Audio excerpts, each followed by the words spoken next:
So I am David Sheret. I work for Archer Knight and Energy Maritime Associates, and I'm one of the executive directors.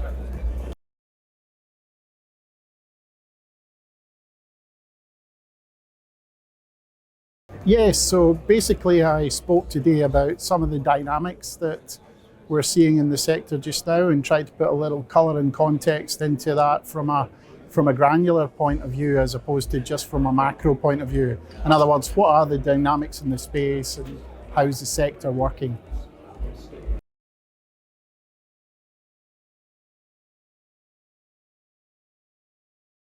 So at the moment, if you look at it, you think it's pretty healthy. There's a number of regions around the world that are buoyant in oil and gas. Brazil, Guyana, Gulf of Mexico, Norway, Middle East. So there's a number of regions that are all guns blazing when it comes to oil and gas. I think when it comes to renewables, it's still a watching brief. Obviously, fixed wind is ongoing, but there's some challenges that a lot of established contractors are seeing there when it comes to cost control and project delivery.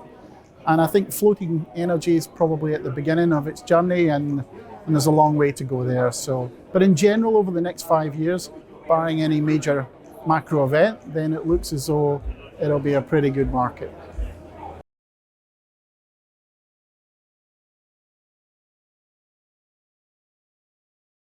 I think there's opportunities there. When it comes to the Asian market, I really like to look at it more as region to region and country to country. So I see the likes of Brunei and Malaysia have got quite strong subsea sectors, and there's DSVs, CSVs, walk-to-work vessels that are all in high demand or relatively high demand there. I think there's other regions like Indonesia that's a bit more difficult to work in, but there's still opportunities there. And then the Australian market is relatively buoyant, and there's large decommissioning liabilities over there as well. Although you need to caveat that as well. Decommissioning is always coming off the balance sheet, so it'll be done as and when it needs to be done, as opposed to maybe if oil and gas still stays buoyant, then I would think that the CapEx and OpEx part of that would remain at the forefront of most contractors' thoughts.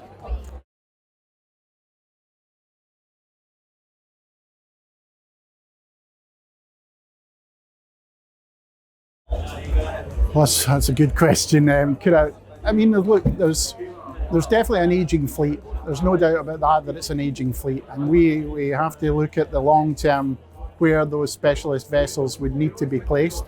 Devil's in the detail. You've got to look at a really, really strong model to understand how you could push the button on a new build.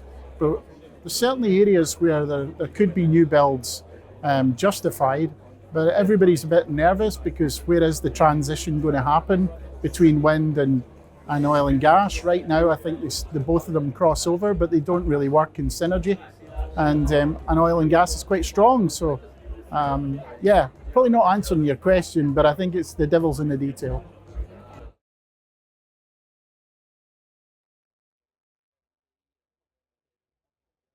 Firstly, the turnout has been excellent. The quality of speakers has been really good, and you come to these events to learn, and I've certainly learned a lot of things that I didn't know.